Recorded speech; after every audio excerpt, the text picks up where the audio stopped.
Assalamualaikum warahmatullahi wabarakatuh. Alhamdulillah saatnya aja berjalan lancar di kita ketiga di SDI Al-Islah Bukit Tinggi. Nah sekarang aja mau lagi naik mobil. Naja mau kemana? Naja mau ke hotel. Nanti kemana lagi? Nanti Sore kemana? Ke Payakumbuh. Payakumbuhnya malam.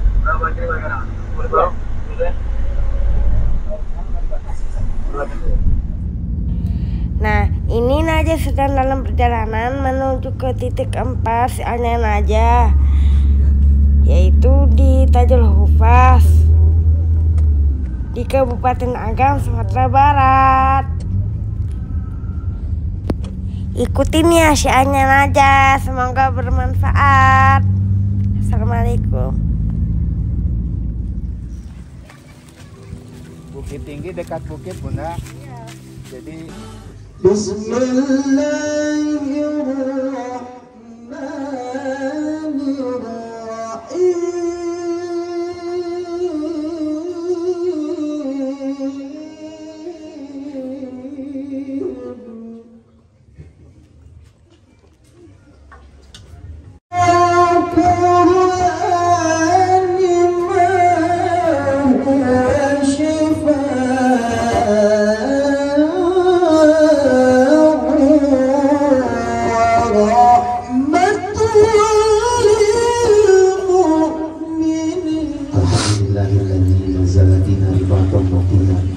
Asyhadu an la ilaha illallah wahdahu la syarikalah wa asyhadu anna Muhammadan abduhu wa rasuluh.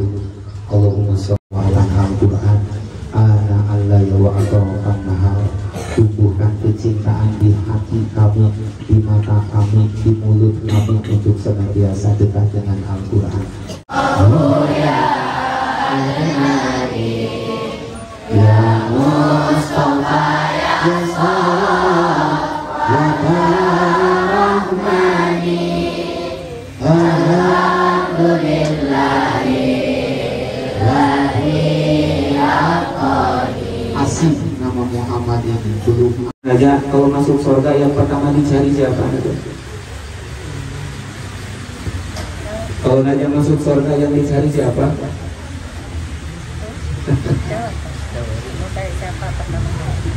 Pasti bundanya. Bundanya iri kita kepada seorang ibu. Saya ingat nasihat Ustaz Adi Hidayat, kalau bisa wariskan, minimal orang tua itu mengajarkan, kalau tidak bisa mengantarkan anaknya 30 juz dengan keringat, dengan waktu, dengan tenaga kita, minimal anak itu kita wariskan Al-Fatihah. Bunda Dahlia ini bukan mewariskan Al-Fatihah, tapi mewariskan seluruh Al-Quran dari Al-Fatihah sampai Anas. 114 surat menjadi penyebab Muhammad Najat Budia Afifur Rahman menjadi hafid Al-Quran. Dunia, ilmu din, adian, dan ilmu dunia. Ilmu dunia diwakili oleh tabib dokter, ilmu agamanya diwakili oleh anaknya. Bahkan Imam Syafi'i mengatakan jangan kita tinggal di satu kampung yang tidak ada dokternya, atau di satu kampung yang tidak ada ulamanya. Masya Allah, ini kasih sayang yang Allah berikan kepada keluarga Bunda Dahlia, berpadu kombinasi yang terbaik, sempurna agama, karena diberikan warisan yang terbaik oleh Allah, yaitu anaknya penghafal Al-Quran. Mudah-mudahan Bunda, datangnya Bunda Dahlia, kemudian guru kami Syekh Naza, kemudian Buya Muhyar Imron menjadi inspirasi bagi kita. Ternyata maaf di tengah-tengah keterbatasan, namun beliau bisa memberikan bukti bahwa ternyata Al-Quran itu bisa, dan siapapun bisa. Untuk walaqad yasarna Quran lidzikri. Untuk lebih detailnya nanti ada sesi tanya jawab. Manfaatkan kesempatan ini. Biasanya saya lihat Kak Naja itu di TV saja Kak, tapi kali ini Masya Allah bertemu langsung dengan Kak Naja yang Masya Allah. Kak, kita sesi tanya jawab ini Kak. Kalau bahasa kerennya itu talk show. Apa Kak? Masya Allah, talk show. Sebelum itu Kak, di Tajul Hufaz ini Kak, mereka suka tepuk-tepuk Kak. Mulai tepuk-tepuknya. Kita lihatkan dulu ya. Nah, semuanya silahkan. Konsentrasi. Itu Kak Naja nih Kak. Break one, break two.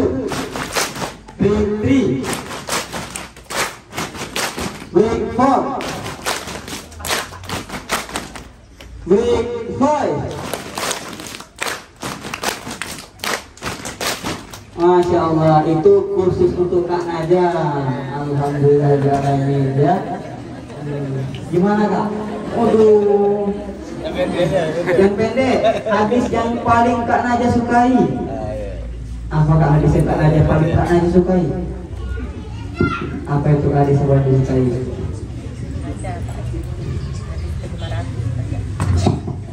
Hadis yang paling disukai Kak?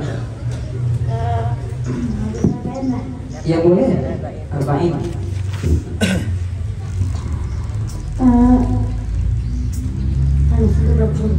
Hadis ke-20. An Abi Mas'udin Uqbah bin Amr Ansari al-Badri radhiyallahu anhu qala Rasulullah sallallahu alaihi wasallam inna mimma abakan nasu indala min nubuwatil ula idza lam tastahi fasma' ma syi'ta. Udah Kak. Artinya kurang lebih apa terjemahnya? Dari Abu Mas'ud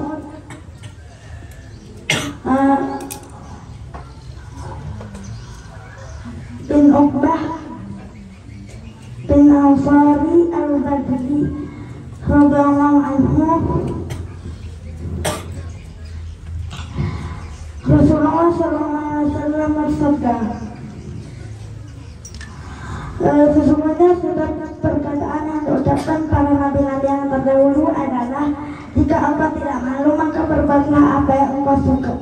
Masya Allah. Allahu Akbar. Masya Allah. Itu Kak Fajri punya 4 mata sekarang, Kak 2 lagi Kak. Kalau Kak Naja kan 2 mata kan, Kak Fajri udah 4 mata, matanya udah 4. Kemudian berpikirnya juga enggak kalah dengan Kak Naja, tapi kok susah hafal Quran. Kira-kira apa jawaban itu Kak Naja? Karena kata dia Aduh, astagfirullah, belum bersungguh-sungguh ya. Doakanlah Kak Fajrinya, semoga Kak Fajri, keluarga Kak Fajri, begitu pun dengan anak Kak Fajri, insyaallah bersungguh-sungguh hafal Quran. Doakan Bang, Kak Fajri ini doakan. Cuma Kak Naja yang saya tahu. Ya, mungkin kalau di Mesir ada 3000 hadis, tapi Kak Naja hari ini 1008 Indonesia kayak guru Kak Naja. Nah, Bunda hafal 30 juz dalam waktu 10 bulan. Ya. Nah, 10 bulan. Kemudian hafal 1008 hadisnya berapa bulan Kak Naja? Nggak dihitung. Baik, 1008 hadis nggak dihitung. Takut salah saya. Hafal 30 juz, posisi ayatnya, begitu pun dengan tarjimnya, begitu pun dengan hafal hadis lengkap dengan matan dan sanadnya, dengan mutunnya, insyaallah. Insyaallah. Bunda, pertanyaannya Bunda, bagaimana sih agar kami juga dapat seperti yang kayak gini Bunda? Kami juga ingin Bunda. Jujur demi Allah, kami yang hadir sini bukan hanya saya, tapi semuanya keinginan ya. Nah, gimana Bunda caranya? Bunda, kami juga perlu bimbingan dari Bunda sebelum kita nanti ke Bang Hakim insyaallah. Kepada Bunda disilahkan. Warahmatullahi wabarakatuh. Waalaikumsalam warahmatullahi wabarakatuh. Jujur ya, saya setiap berada di tempat seperti ini, saya tidak bisa menahan haru. Saya terharu karena tidak pernah membayangkan akan bisa berada di depan santri-santri anak-anak yang sedang berjuang menghafal Al-Quran. Masya Allah. Dan saya masih terus belajar ya. Saya hanya seorang ibu yang berusaha mengambil hikmah dari wajah yang Allah berikan kepada kami. Jadi sejak masuk tadi saya sudah terharu. Saya memang cepat menangis ya. Masya Allah. Jadi pertanyaan tadi dari Kak Fajri, bagaimana agar kita mendapatkan anak seperti Kakak Naja? Gampang. gampang sekali. Allah Maha segalanya, Allah Maha pengasih. Tapi satu yang penting adalah kita harus ingat bahwa kita di dunia ini tugasnya hanya satu. Tugas kita adalah berikhtiar. Ya. Allah yang punya hak mau memberikan kita hafalan berapa, mau memberikan kita hafalan berapa lama, itu juga tidak pernah kami setting sebelumnya. Kami hanya melakukan terapi dengan menggunakan Al-Quran seperti yang tadi Ustaz Ari sudah jelaskan. Jadi kami menggunakan Al-Quran itu sebagai syifa kita untuk ketenangan jiwa. Waktu itu ketika saya hamil, saya diponis oleh dokter lemah kandungan. Jadi kakak Naja ini sebenarnya anak kedua. Kakak Naja ini punya kakak sebelumnya, tapi saya keguguran. Nah, karena pernah keguguran pada kehamilan yang pertama dan dokter memponis saya lemah kandungan, jadi karena saya seorang apoteker, saya minum banyak obat penguat kandungan. Tapi kabar Allah berkehendak lain, tetap terjadi flat, tetap terjadi pendarahan sampai pasrah. Akhirnya apa yang terbaik? Ya sudah, kita menggunakan Al-Quran. Dan itu awal muasal kita menggunakan terapi Al-Quran itu. Jadi ketika kakak Naja berusia 4 bulan di dalam kandungan, itu kami memanggil anak-anak yatim di salah satu pondok pesantren. Kemudian ustadz-ustadznya, anak-anak yatim di kampung itu kita kumpulkan menjadi 30 kelompok, dan per kelompok itu mengaji 1 juz. Jadi di setiap kelompok itu saya taruh air seperti ini, pakai botol aqua, saya buka tutupnya, dan itu dibacakan Al-Quran 30 juz itu dalam 1 malam. Dan saya meminumnya ketika saya hamil. Waktu itu tidak terpikir ya, apa yang akan terjadi ketika kita terus menerus memperkenalkan Al-Quran ke dalam ketika kita hamil ya. Ternyata Al-Quran yang kita perdengarkan sejak anak di dalam kandungan itu ternyata tidak akan terekam di memorinya. Jadi seperti kita kadang-kadang bisa, makanya kakak Naja ini seolah-olah dia menghafal di luar kepala.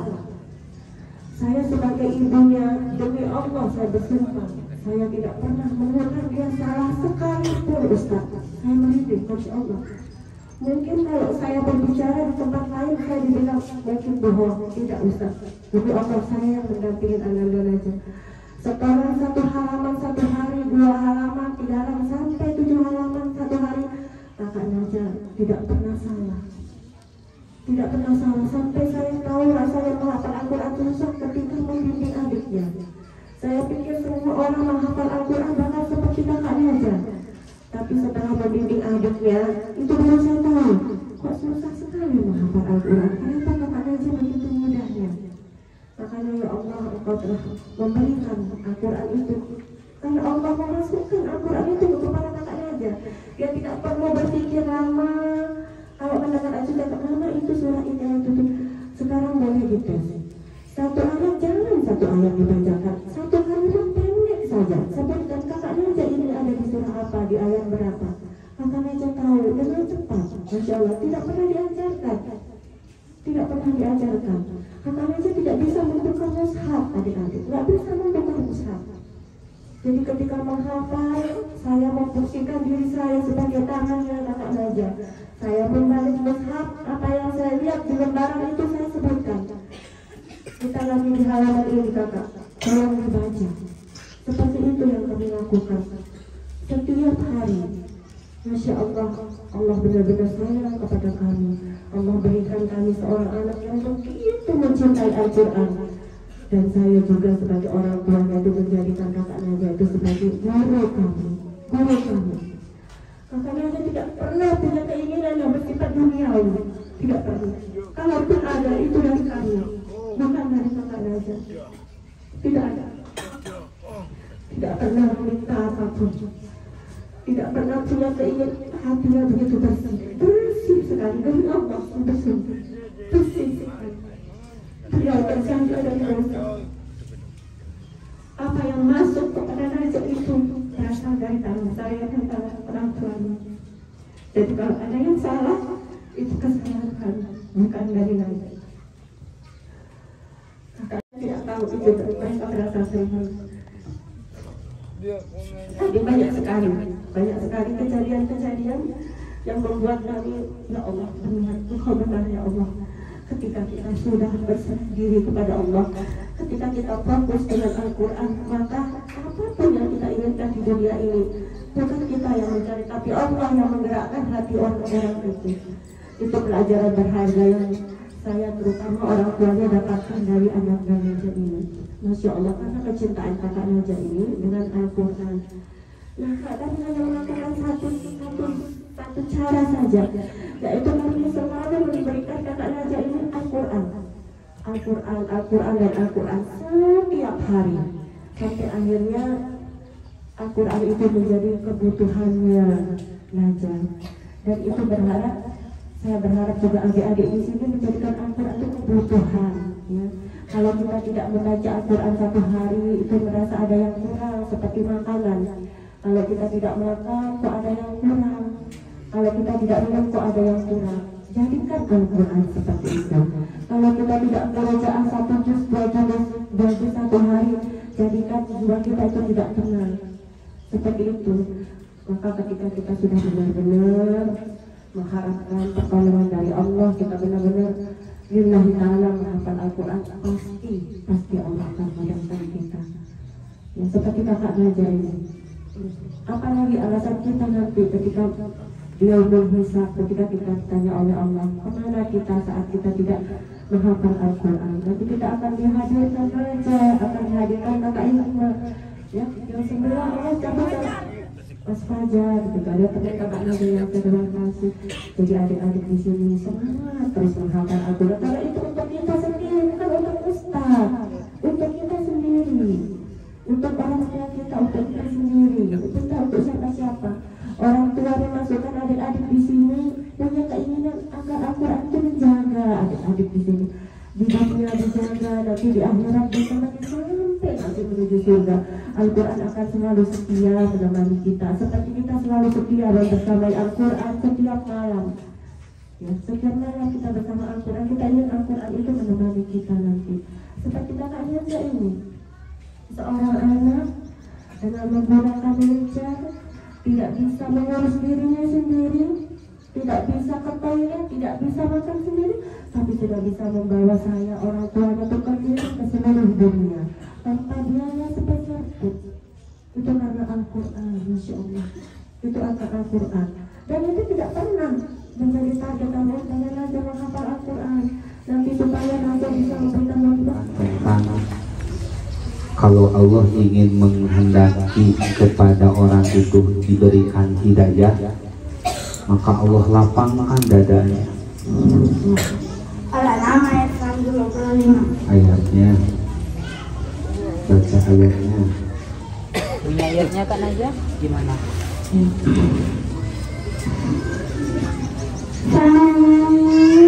Yuridillahu an yahdiyahu yashrah sadrahu lil Islam wa man yurid an yudillahu yaj'al sadrahu dayyqan harajan ka'annama yas'adu fis sama' kadzalika yaj'alullahu ar-rijsa 'alal ladzina la yu'minun.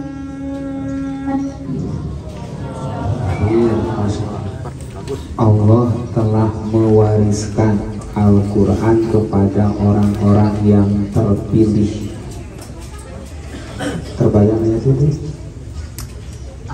Allah wariskan kita kepada yang dipilih, ya, dari hamba-hamba kami, ya. Al-An'am Ayatnya 125. Ayatnya. baca ayatnya. Nah, kemudian kami wariskan kitab kepada di ayatnya.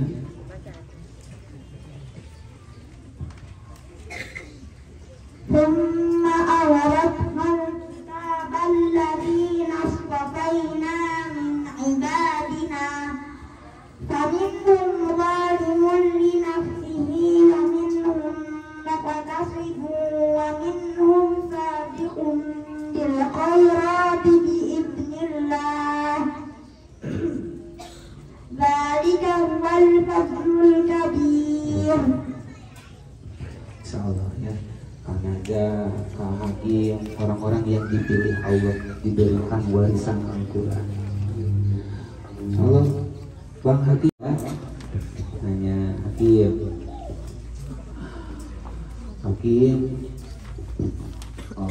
apa ya, ayat yang menerangkan tentang beri kabar gembira bagi orang-orang yang beriman, itu bagi mereka surga.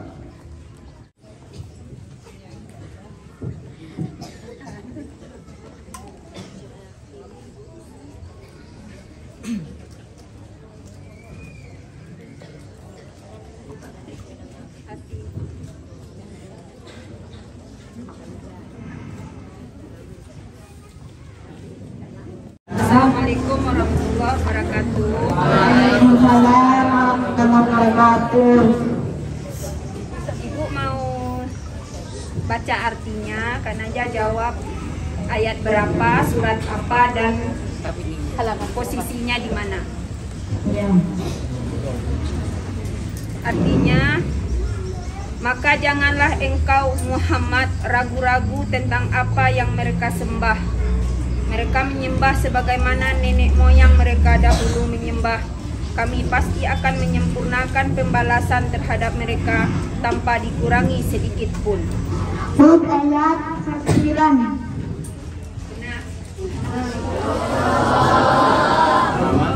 Fala taku fi miryatin mimma ya'budu haula ma ya'buduna illa kama ya'budu aba'uhum min qabl wa inna lam nafsuhum nasibahum ghayra manqus. Surat 109 halaman 231.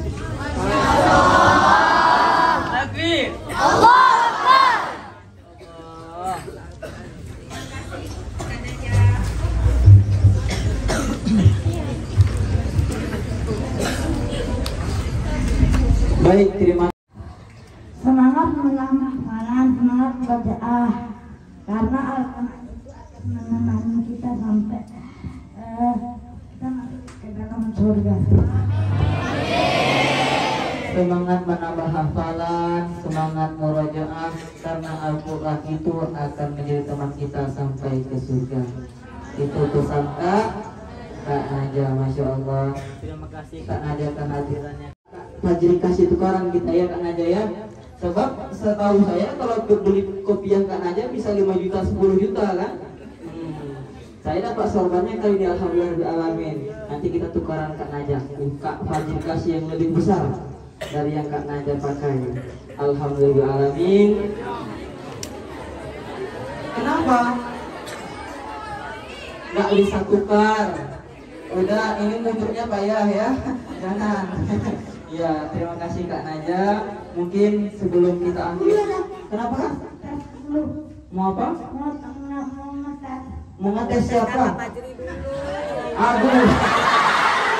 Pulanglah, pulang. Kak Fajri punya teman yang bisa sama Kak Naja. Kak Fajri panggil ya. Oke, Bang Azim. Nah, mana Bang Azim? Sini nak. Kak Fajri gak pandai. Kak Fajri lebih hebat, lebih keren. Apa nak? Iya, kasih sorban. Mana ya Allah sorbannya? Ada datang istri saya di sini. Ah, itu istri Pak Fajri. jadi sebentar. Saya tunggu sorbannya dulu ya. Kalau bisa jawab nggak dapat. Tapi ambil dulu sorbannya biar sah. Sini Kak.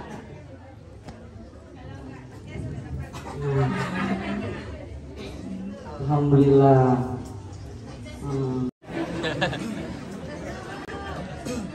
A'udzu billahi minasyaitonir rajim. Bismillahirrahmanirrahim. Wa idza qila lahum aminu kama amana an-nas qalu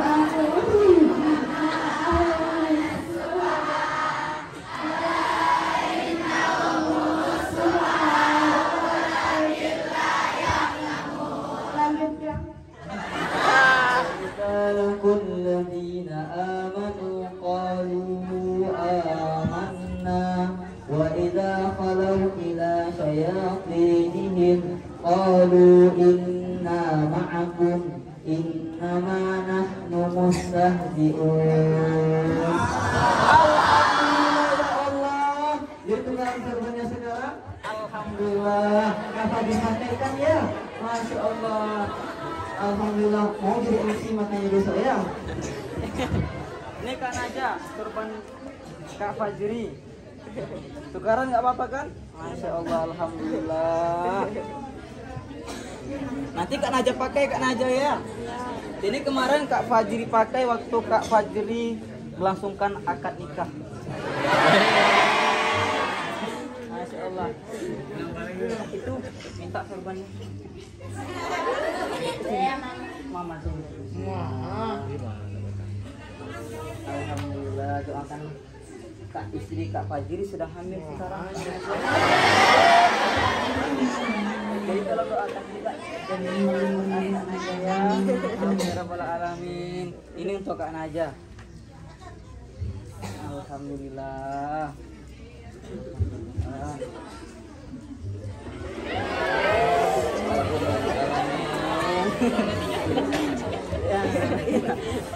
Terima kasih Kak Naja. Alhamdulillahirabbil alamin. Terima kasih Kak Naja ya. Fajri bisa lebih Quran insyaallah ya. Amin ya rabbal. Alhamdulillah. Sebelum kita akhiri mungkin kita minta ayah kita untuk sebagai doa sebelum kita akhiri acara pertemuan kita hari ini. Assalamualaikum warahmatullahi wabarakatuh.